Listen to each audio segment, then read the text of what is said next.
નમસ્કાર, દૂરદર્શન સમાચારમાં આપનું સ્વાગત છે। શરૂઆત કરીએ મુખ્ય સમાચારથી। પ્રધાનમંત્રી નરેન્દ્ર મોદી આજે આકાશવાણીના માધ્યમથી કરશે મન કી બાત। આકાશવાણીના સર્વાધિક લોકપ્રિય કાર્યક્રમમાં શ્રી મોદી દેશની પ્રગતિ સાથે સંકળાયેલી વાતોથી પ્રજાને કરશે માહિતગાર।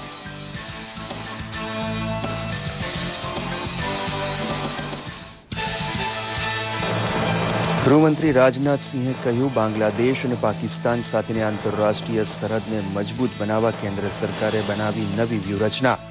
સુરક્ષા વ્યવસ્થા કડક બનાવવા બંને સરહદોને કરાશે સીલ।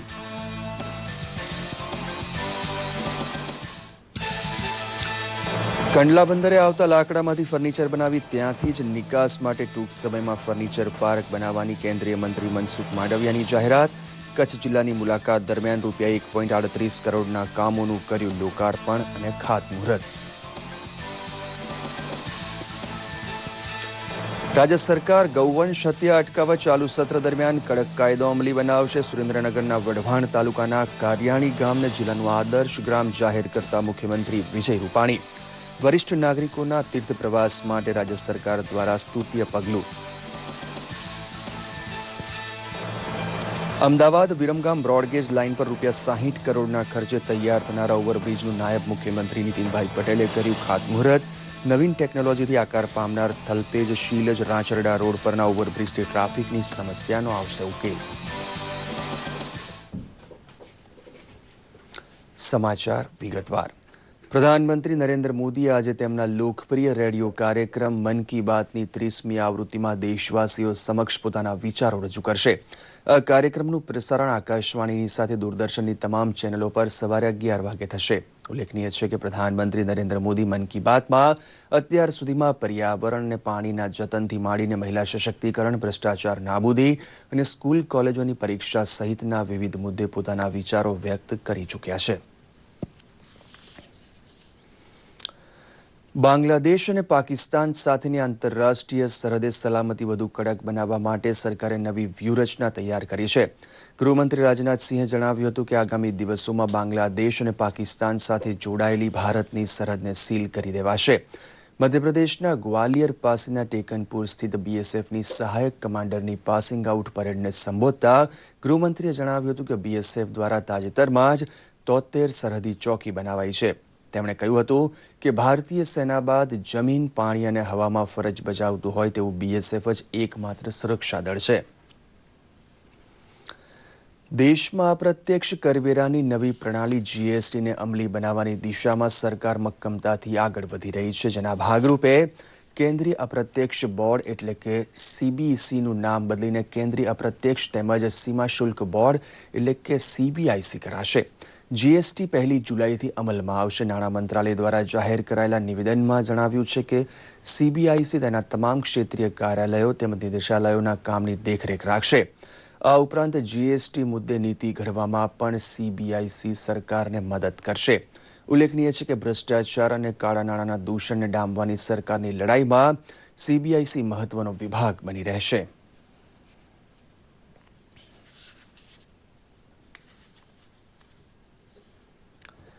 વીજળી અને પર્યાવરણના બગાડને અટકાવવાની સાથે આ મુદ્દે લોકોમાં જાગૃતિ કેળવાય તેવા હેતુથી દર વર્ષે 25મી માર્ચે અર્થ અવર મનાવાય છે, જે અંતર્ગત ગઈકાલે રાત્રે 8:30 થી 9 વાગ્યા સુધી દેશભરમાં અનેક શહેરોમાં તમામ લાઇટો બંધ કરી દેવાઈ હતી। દિલ્હીમાં ઇન્ડિયા ગેટ અને રાષ્ટ્રપતિ ભવન ખાતે અર્થ અવર મનાવાયો હતો। મુંબઈના છત્રપતિ શિવાજી ટર્મિનલ ખાતે પણ 1 કલાક લાઇટો બંધ રખાઈ હતી। પર્યાવરણની જાળવણી માટેની જાગૃતિની અસર દિવસ રાત ધમધમતા મુંબઈમાં અસરકારક રીતે જોવા મળી હતી।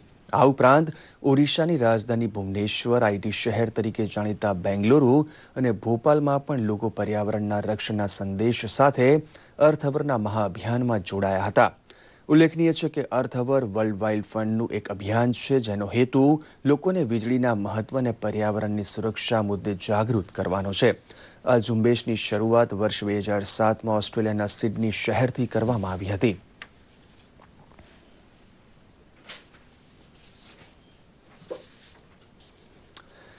કેન્દ્રીય મંત્રી મનસુખ માંડવિયાએ કચ્છ જિલ્લાની 1 દિવસીય મુલાકાત દરમિયાન કુલ ₹1.38 કરોડના વિકાસ કાર્યોના ખાતમુહૂર્ત અને લોકાર્પણ કર્યા હતા। આ પ્રસંગે તેમણે જણાવ્યું હતું કે આગામી દિવસોમાં કંડલા પોર્ટ ખાતે ફર્નિચર પાર્ક ઊભો કરાશે. હાલ એશિયાનો સૌથી મોટો ટિમ્બર ઉદ્યોગ ગાંધીધામમાં આવેલો છે, ત્યારે કંડલા પોર્ટ પર આવતા લાકડામાંથી વિવિધ ફર્નિચર બનાવી તેમાંથી 70% જેટલું ફર્નિચર દેશ વિદેશમાં નિકાસ કરવાની પણ સરકારની યોજના છે. આ ઉપરાંત શ્રી માંડવિયાએ જણાવ્યું હતું કે કચ્છમાં ₹1500 કરોડના ખર્ચે બની રહેલા રાષ્ટ્રીય ધોરીમાર્ગમાં સરહદી વિસ્તારોને ધોળાવીરાને પણ સાંકળી લેવાશે.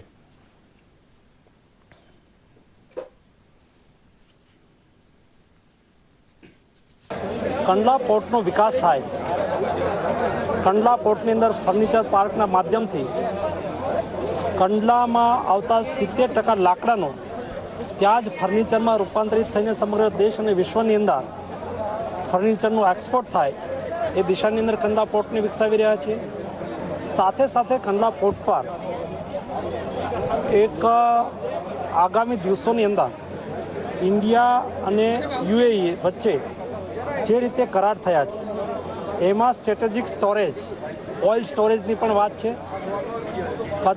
કંડલા પોર્ટ પર અમે ઓઇલના સ્ટ્રેટેજિક સ્ટોરેજ માટેની ફેસિલિટી પણ ઊભી કરી રહ્યા છીએ.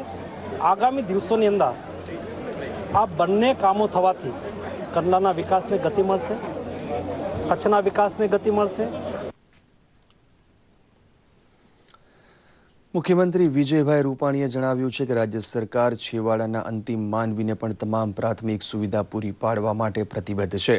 ગઈકાલે સુરેન્દ્રનગર જિલ્લાની મુલાકાત દરમિયાન વઢવાણ તાલુકાના કારિયાણી ગામને જિલ્લાનું પ્રથમ આદર્શ ગ્રામ જાહેર કર્યું હતું. સાથોસાથ તેમણે કારિયાણીના ₹610 લાખથી વધુના વિવિધ વિકાસ કામોનું લોકાર્પણ પણ કર્યું હતું. મુખ્યમંત્રીએ જણાવ્યું હતું કે રાજ્ય સરકાર દ્વારા ગૌવંશની હત્યા અટકાવવા માટે કડક કાયદો ચાલુ સત્ર દરમિયાન જ અમલી બનાવવામાં આવશે, જેમાં ગૌ હત્યાને બિનજામીનપાત્ર ગુનો ગણી 7 થી 10 વર્ષની સખત કેદની સજા અને ગેરકાયદેસર પશુઓની હેરાફેર કરતા વાહનો પણ જપ્ત કરવામાં આવશે. સીએમએ આ કાર્યક્રમ દરમિયાન જાહેરાત કરી હતી કે ચાલુ વર્તમાન સત્ર દરમિયાન ખાસ ખરડો પસાર કરી રાજ્યના સિનિયર સિટીઝન્સને રાજ્યના પવિત્ર તીર્થ સ્થળોએ 3 દિવસના પ્રવાસ માટે થતા ખર્ચમાં રાજ્ય સરકાર શ્રવણ બનીને 50% રાહત આપી કૃતાર્થ થશે. નાયબ મુખ્યમંત્રી નીતિનભાઈ પટેલે ગુજરાત સરકારના માર્ગ અને મકાન વિભાગ તથા ભારતીય રેલવે દ્વારા અમદાવાદ વિરમગામ બ્રોડગેજ લાઇન પર 60 કરોડ રૂપિયાના ખર્ચ નિર્માણ પામનાર ઓવરબ્રિજનું ખાતમુહૂર્ત કર્યું હતું. નવીન ટેકનોલોજીથી આકાર પામનારા 903.76 મીટરની લંબાઈ ધરાવતા થલતેજ શીલજ રાંચરડા રોડ પરના ઓવરબ્રિજથી પીક અવર્સમાં ટ્રાફિકની સમસ્યાનો કાયમી ઉકેલ આવશે. આ અંગે નીતિનભાઈ પટેલે જણાવ્યું હતું કે વિકસિત અમદાવાદના જનજનની સુખાકારી જ અમારો મુખ્ય ધ્યેય છે. આ કાર્યક્રમમાં શહેરના મેયર ગૌતમભાઈ શાહ, પૂર્વ મુખ્યમંત્રી આનંદીબેન પટેલ સહિત મોટી સંખ્યામાં નાગરિકો હાજર રહ્યા હતા.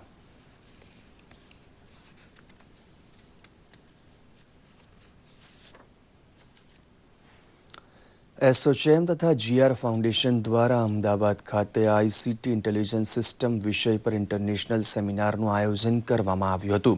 આ સેમિનારમાં ગ્લોબલ ઇન્ડસ્ટ્રીઝ તથા શિક્ષણ સાથે જોડાયેલી વિવિધ સંસ્થાઓએ ભાગ લીધો હતો.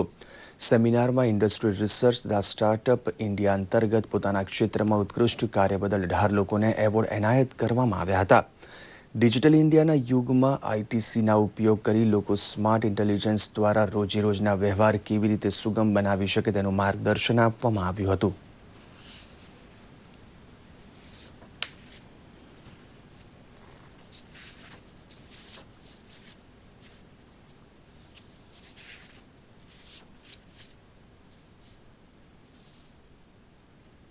ઇન્ડસ્ટ્રી અને એકેડેમિક, ઇન્ડસ્ટ્રી અને યુનિવર્સિટીનું જે લિંકેજ છે અને એની અંદર જે ઇનોવેશન્સ વગેરે થયા છે એને ઓનર કરવાનો એવોર્ડ્સ સેરેમની છે અને કોન્ફરન્સ બી છે, જેથી કે ઇન્ડસ્ટ્રીના લોકો અને એકેડેમિકના લોકો ઇન્ટરેક્ટ કરી શકે. ખાસ કરીને શિક્ષણ જગત સાથે જે લોકો જોડાયેલા છે, એ વિદ્યાર્થી કહો અથવા તો ફેકલ્ટી કહો, એમને જે एक्सपोजर મળવું જોઈએ એ આ એક एक्सपोजर મળવાની ખૂબ મોટી તક છે. ये बेसिकली एक आईसीटी पे फॉरम पे बेस्ड है, लेकिन इसके अंदर जो हम अवार्ड्स कर रहे हैं वो सभी क्षेत्रों के हैं. जैसे हमारे पास हॉस्पिटलिटी मैनेजमेंट में है, हमारे पास हेल्थ केयर में अवार्ड्स हैं, हमारे पास आर्कियोलॉजी में अवार्ड्स हैं. ये काफ़ी एक है आईसीटी का प्रोग्राम, बट एक काफ़ी हमने क्रॉस माइंडेड प्रोग्राम बना दिया है, जिससे सभी लोगों को इंटरडिसिप्लिनरी अप्रोच सीखने को मिले. ઇન્ડિયન ઇન્સ્ટિટ્યૂટ ઓફ મેનેજમેન્ટ અમદાવાદનો 52મો પદવીદાન સમારોહ યોજાઈ ગયો, જેમાં 554 વિદ્યાર્થીઓને વિવિધ ડિગ્રી એનાયત કરાઈ હતી. સંસ્થાના ટોચના વિદ્યાર્થી જાહેર થઈને ગોલ્ડ મેડલ મેળવનારા આશિષ ખુલ્લાને આ પ્રસંગે સૌએ અભિનંદન પણ પાઠવ્યા હતા. તેમની સાથે અન્ય 2 વિદ્યાર્થીઓને પણ સુવર્ણચંદ્રકથી નવાજાયા હતા. દીક્ષાંત સમારોહમાં એક્સિસ બેંકના MD શિખા શર્મા, IIM અમદાવાદની ગવર્નિંગ બોડીના ચેરમેન કુમાર મંગલમ બિરલા અને સંસ્થાના ડાયરેક્ટર આશિષ નંદા સહિતના મહાનુભાવો ખાસ ઉપસ્થિત રહ્યા હતા.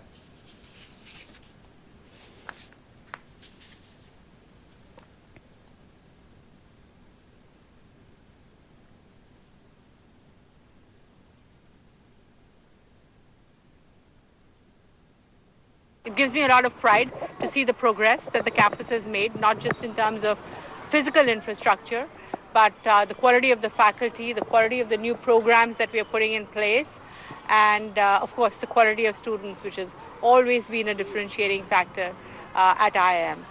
So I really can't say just how enriching and emotional it was for me to come back to campus here.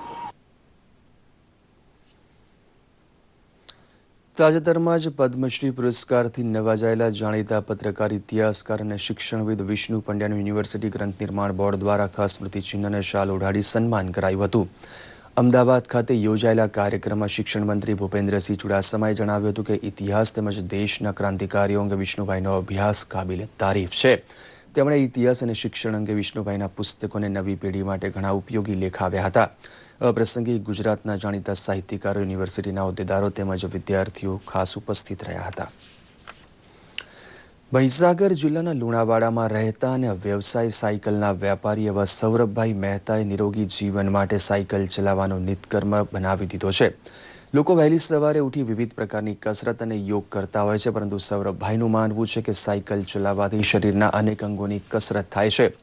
તેઓ સાયકલ ચલાવવાના એવા શોખીન છે કે તેઓ વહેલી સવારે તેમના મિત્રો, બાળકો અને વડીલોની સાથે સાયકલ લઈને નીકળી પડે છે.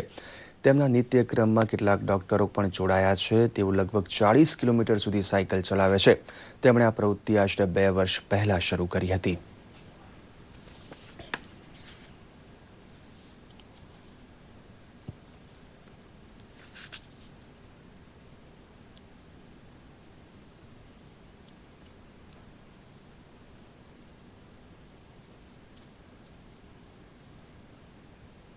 સાયકલ ચલાવવાથી તમારું પાચન તંત્ર, તમારી ચામડીના પ્રોબ્લેમ સોલ્વ થાય છે. મેં એવી સાયકલો મંગાવી, ખરીદી, અત્યારે હું વેચું પણ છું સાયકલ એવી, અને ખૂબ જ મજા આવે છે એની સાયકલ ચલાવવાની. હું દર રવિવારે 40, 50, 60, 70, કદાચ 93 કિલોમીટર મેં મેક્સિમમ કરેલું છે. એની પાંડરવાડા થઈને વાવકુવા સુધી ગયેલો છું.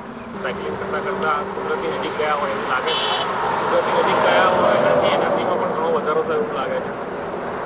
માનસિક મનોબળ બી વધ્યું છે. રિસોર્સિસનો ઉપયોગ કર્યા વગર, જે એનર્જીનો અત્યારે પેટ્રોલ ડીઝલનો ઉપયોગ કર્યા વગર પણ આપણે કંઈક કરી શકીએ છીએ એવું ફીલ થાય છે. તો હું મારા પપ્પા, મમ્મી, ભાઈ જોડે ઘણીવાર સાયકલ કરવા જાઉં છું, હરદાસપુર, પટન, અને બહુ જ મજા આવે છે. જૂનાગઢ ખાતે સૌરાષ્ટ્ર પંથકની સૌથી જૂની એવી બહાઉદ્દીન કોલેજના 120 વર્ષ પૂર્ણ થવાની ઉજવણીના ભાગરૂપે શારીરિક શિક્ષણ વિષયક વિશ્વકક્ષાની કાર્યશાળા યોજાઈ હતી. આ કાર્યશાળામાં ભારત સહિત અન્ય 6 દેશોના વ્યાયામ શિક્ષકોએ 400થી વધુ સંશોધન પેપર રજૂ કરીને તંદુરસ્તી અને શારીરિક સૌષ્ઠવ પર પોતાના વિચારો રજૂ કર્યા હતા. આ પ્રસંગે શારીરિક શિક્ષણ વિભાગના વડા ડોક્ટર પુનીત તેરૈયાએ જણાવ્યું હતું કે અન્ય વિષયો સાથે ઘનિષ્ઠતા ધરાવતો શારીરિક શિક્ષણનો વિષય દિવસે ને દિવસે વધુ લોકપ્રિય થઈ રહ્યો હોવાથી આ કાર્યશાળાનું આયોજન કરાયું છે, જેમાં દેશ વિદેશના વ્યાયામ શિક્ષકો દ્વારા અલગ અલગ 29 પેટા વિષયો સાથેના સંશોધન પત્રો રજૂ કરાયા છે. સમગ્ર ભારતભરમાંથી અને વિશ્વના 6 દેશોમાંથી 400થી વધારે પ્રતિનિધિઓ પોતાના સંશોધન પત્રો રજૂ કરવા માટે અત્રે ઉપસ્થિત છે. શારીરિક શિક્ષણનો વિષય દરેક વિષય સાથે ખૂબ જ ગાઢ રીતે સંકળાયેલો છે. દિવસે દિવસે એનું મહત્વ વધી રહ્યું છે. એટલા માટે થઈને જુદા જુદા 29 પેટા વિષયો સાથે સંશોધકો સંશોધન પત્રો રજૂ કરે એની ચીવટપૂર્વક કાળજી અમે અહીંયા રાખેલી છે. I think the most important topic that will be discussed in this conference is that as education is an integral part of the life, if one should have a sound life, a sound mind, I think it's very much necessary to have a good physical fitness too. because it can just gratify and purify the sound, brain, mind of individual, and I think it's very integral part of the life. તો આ સાથે જ આ bulletin સમાપ્ત કરીએ છીએ. નમસ્કાર.